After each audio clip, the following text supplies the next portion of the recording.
What's up guys and welcome back. Today we are back in the shop with the Yamaha R7, which you can probably notice that it is officially back to its street trim, which I'm super excited about. I'm happy to get to ride this thing on the street again. It was a good time racing last year. I raced novice with CRA, AFM, and ARMA, and I was able to win a couple first places and a handful of second places. I actually won 2 of the novice championships, which was kind of cool. Don't get me wrong, that doesn't make me a superstar as the classes are not very large, so we'll see what happens next year if I go up a notch or if I stay in novice, but either way I'm excited about next year, and next year will be all about the Aprilia Trofeo for the race season, but I will have this guy as our main star of the street again, which I'm really excited about. That's the good news about the bike, that we have it all back together and ready to go. The bad news is when I was turning it back into a street bike, there's a couple things I had noticed, or at least one major problem that I found. Besides, like, I cut up the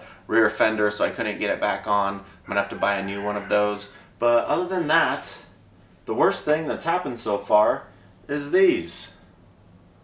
And these guys were the VF Designs taillights that were supposed to be really cool, and they were for like 2 months, but as soon as I tried to put them back on, they didn't work anymore, so that kind of sucks. They were a good idea, probably not the best executed part out there for you guys. So what I do have for a replacement of them, because I do believe that the R7, it needs something besides just the little sliver of turn signals. So what I got for you guys here is TST Industries.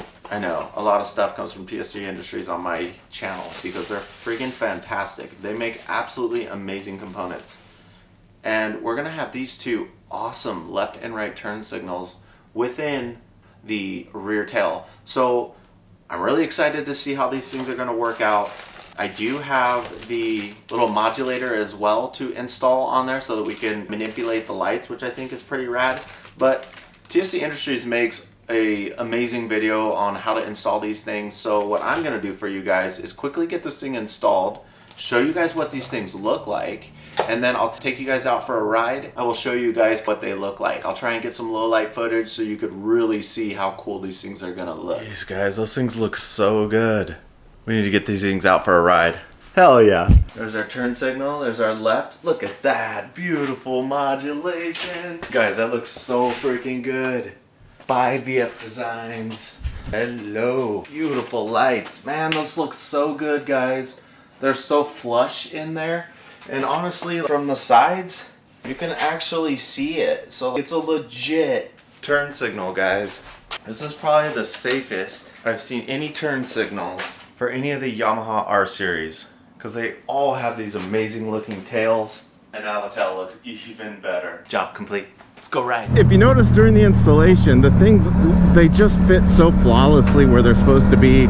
Once you bolt the freaking 4 main nuts down that hold the sides on, like, it just like clamps them in there. They don't move whatsoever. But the installation, obviously very easy. I mean, if you just watch obviously Bart's video on TST Industries, like, yeah, he'll walk you step by step how to get these things installed perfectly, and yeah, like, better than I would be able to do. So there's no point in me making an install video for you guys on that one. I just kind of wanted to show it to you guys, show you what these things look like.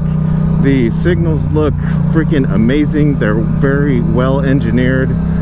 They look high quality, they feel high quality, but that's kind of something that has always come from TST, in my opinion. We've always had quality equipment, quality stuff, so I've had no complaints there.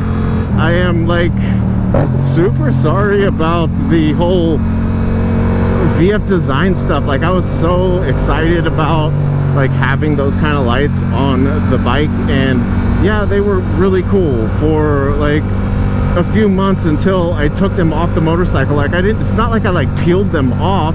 I just freaking left them on the fenders, and then when I went to go plug everything back in, one of them didn't work anymore, like, no matter what I did. So I'm like, okay, obviously the quality there is just, you know, it's not ready, unfortunately.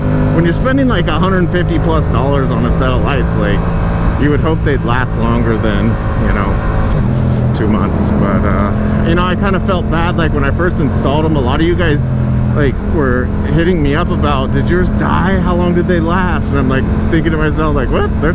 They seem pretty good quality. Why would they just die? Yeah, they just died. But I'm sorry if you guys bought those and wasted your money like I did. I'll put a link down to TST's.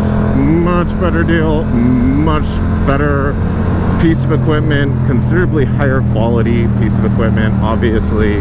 And that modulator is cool too, so we could change kind of how some of the lights work, which I think is pretty badass too. And of course, I'm so freaking happy to be back out here on the R7. Like, it was fun racing it, like for real, but like when it was full race trim and I couldn't take it on the streets anymore, like I ended up non-opping the damn thing too, because you know, what's the point? Like with the race variants, no lights, no license plate, no nothing, like, you know, obviously there was no point to it. So yeah, I am very excited to have it back. Very, very excited. Love the sound of it, love the feel of it. It's gonna be a amazing like practice bike for me on the streets. I've got a lot of updates coming for it, guys. Obviously these TST Industries have these lights were the first ones that are going on. The next thing to come for this motorcycle is the FTECU tuner. So we already have the tuner installed, but tuning the motorcycle with FTECU, as you guys may know by now, is, well, it's not that easy. It's quite difficult actually, and you could do some serious damage to your motorcycle.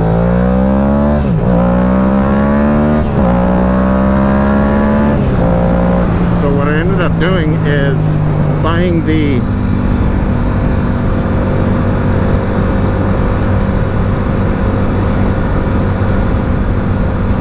open loop O2 sensor that will record data basically. So we basically replace our O2 sensor with the FTECU O2 sensor, do a couple of runs with it, try and get through all RPM rev ranges and all gears, so that the open band or white band sensor can basically map out every ounce of it, and then it'll make improvements and we can reflash the bike with those improvements, which is cool because all of it runs within the FTECU software that we already have installed on the motorcycle.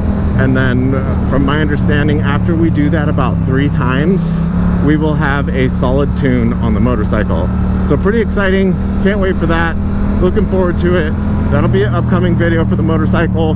And then another major update or mod we're going to do for the bike is going to be clip-ons. I am ready to make this thing a little bit more racy-like. Like I said, link down in the description, check them out. I do not get paid by TST Industries.